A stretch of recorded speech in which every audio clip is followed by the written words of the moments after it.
Okay, yes, ಈಗ RNA splicing ನೋಡಿದ್ವಿ. After transcription, formed hnRNA having both coding and non-coding regions. Coding regions and exon, non-coding regions intron. 1 mark ಕೇಳಿದ್ದಾರೆ. What are exon, what are introns ಅಂತ ಹೇಳಿ.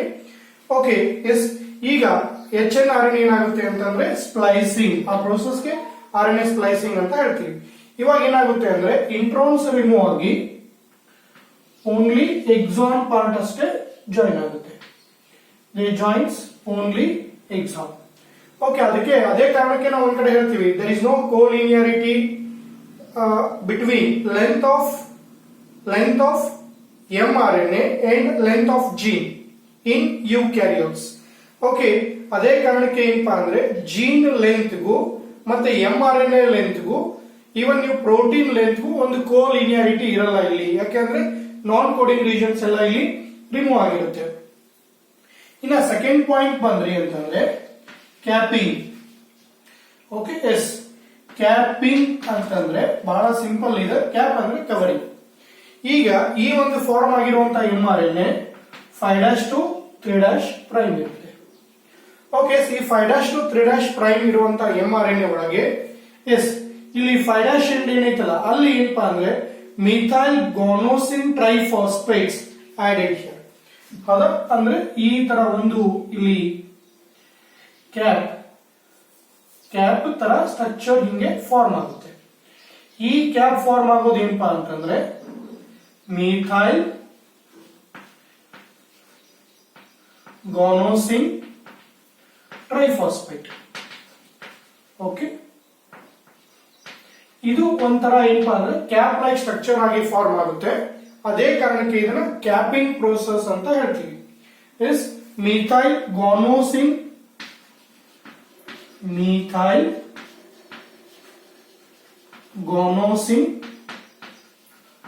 ಅದು nucleotide methyl guanosine triphosphate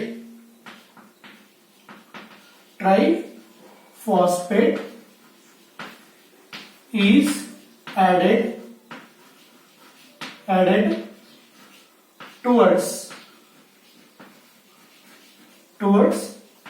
5' end of mRNA. Okay, yes, 5' end of mRNA. ಅಥವಾ ನೀವು mRNA ಬೇಡಪ್ಪ ಅಂತಂದ್ರೆ hnRNA ಅಂತಾನೆ ಹೇಳ್ತಾರೆ. ಯಾಕಂದ್ರೆ ಕಂಪ್ಲೀಟ್ ಆಗಿದ್ಮೇಲೆ ಅದು ನಾವು mRNA ಅಂತ ಹೇಳ್ತೀವಿ. Okay, 5' end of the mRNA. Methyl guanosine triphosphate is added towards 5' end of the mRNA called capping. Okay, yes. ಇದು ಕ್ಯಾಪಿಂಗ್ ಎದಕ್ಕೆ ಅವಶ್ಯಕತೆ ಇರುತ್ತೆ ಅಂತಂದ್ರೆ ಒಂದು ಈ mRNA hnRNA ಫಾರ್ಮ್ ಆಗಿರೋದು ನ್ಯೂಕ್ಲಿಯಸ್. ಇದರ ಕೆಲಸ ಇರೋದು ಸೈಟೋಪ್ಲಾಸಮ್. ಆ ಮೂವ್ಮೆಂಟ್ ಒಳಗೆ ಅಥವಾ ಸೈಟೋಪ್ಲಾಸಮ್ ಮೇಲೆ ಹೋಗಿದ ಮೇಲೆ ಅದು ಡಿಗ್ರೇಡ್ ಆಗೋ ಚಾನ್ಸ್ ಇರುತ್ತೆ. ಆ ಪ್ರೊಟೆಕ್ಷನ್ ಪರ್ಪಸ್ ಅಂತ ಫಾರ್ಮ್ ಆಗುತ್ತೆ. Plus even it helps to recognize ribosome. Yes, it prevent from degradation ಇಲ್ಲಿ ಇನ್ ಸೆಲ್ ಸೈಟೋಪ್ಲಾಸಮ್. ಯಾಕಂದ್ರೆ ಬಹಳಷ್ಟು ಆರ್ಗಾನಿಸಮ್ ಇದೆ, ಸ್ವಲ್ಪ ಫಂಕ್ಷನ್ಸ್ ಡಿಫರಿಂಗ್ ಇದೆ. ಓಕೆ, ಒಂದು ನಾರ್ಮಲ್ ಆಗಿ ಏನ್ ಹೇಳ್ತೀವಿ, prevent from degradation in cell cytoplasm and also helps to recognize ribosomes. Ribosome ಅನ್ನು ರಿಕಗ್ನೈಸ್ ಮಾಡಲಿಕ್ಕೆ ಹೆಲ್ಪ್ ಆಗುತ್ತೆ. ಇನ್ನ ಲಾಸ್ಟ್ ನೀವು ಪ್ರೋಸೆಸ್ ಬಂದ್ರೆ ಟೇಲಿಂಗ್. ಓಕೆ, ಎಸ್, ಟೇಲ್ ಅಂದ್ರೆ ನಿಮ್ಗೆ ಗೊತ್ತಿದೆ ಏನು, ಬಾಲ ಅಂತ ಹೇಳ್ತೀವಿ.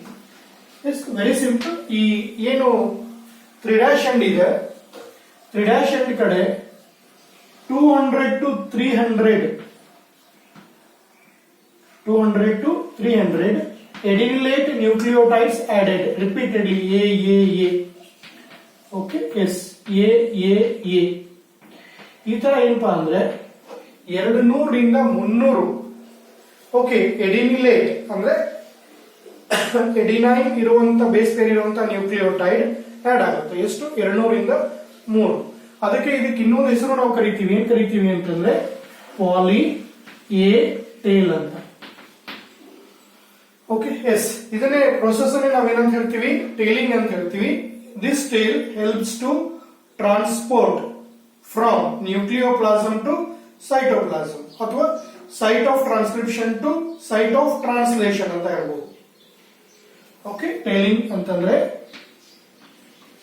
200 to 300.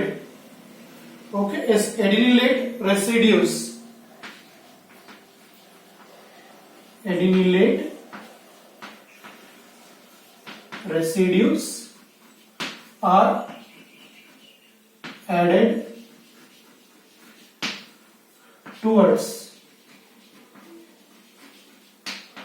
3' end of HNI. Okay, yes, is called tailing, or even it is called poly A tail. Even it is called poly A tail ಅಂತ ಕರೀತೀವಿ. Okay, yes, even it is called poly A tail ಅಂತ ಕರಿತೀವಿ. Okay, yes, ಈ poly A tail ಎದಕ್ಕೆ help ಆಗುತ್ತೆ ಅಂದ್ರೆ, okay, S,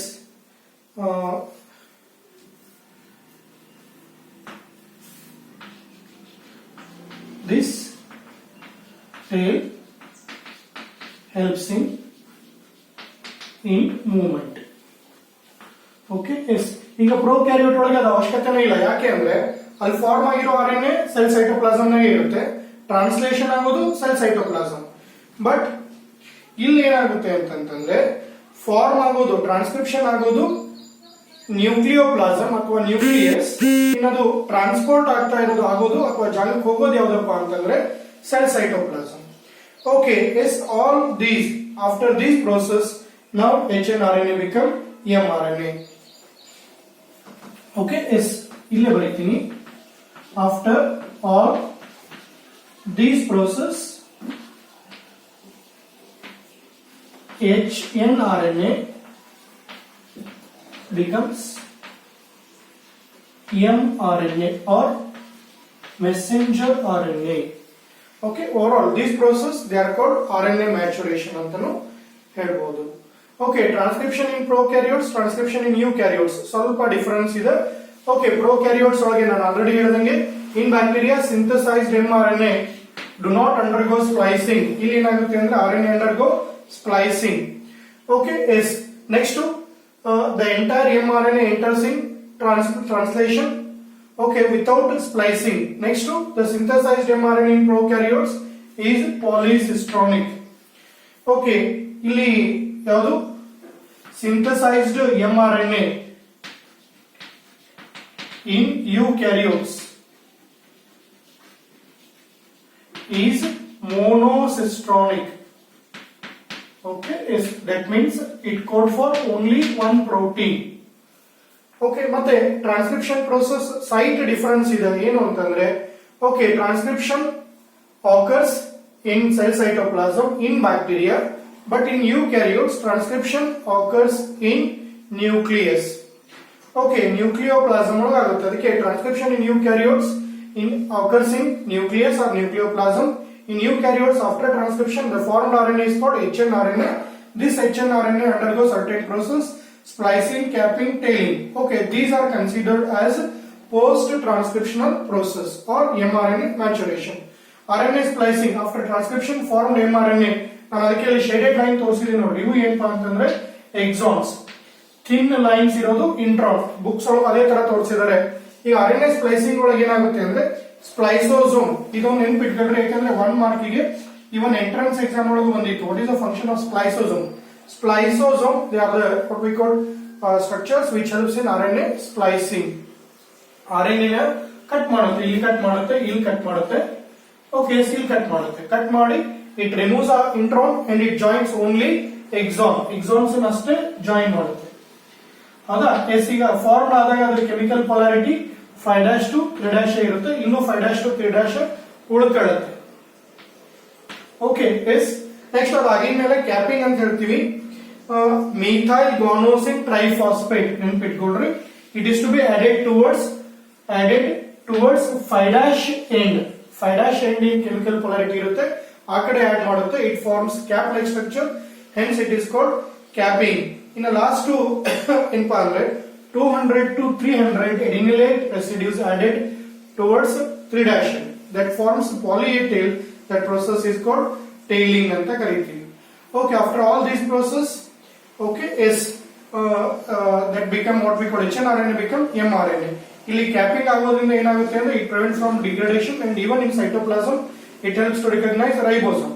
tiling ಏನಪ್ಪಾ ಅಂದ್ರೆ it helps in movement of that mRNA. ಯಾಕಂದ್ರೆ ನ್ಯೂಕ್ಲಿಯಸ್ ಇಂದ ಸೆಲ್ ಸೈಟೋಪ್ಲಾಸಮ್ ಮೂವ್ಮೆಂಟ್ ಗೆ ಹೆಲ್ಪ್ ಆಗುತ್ತೆ.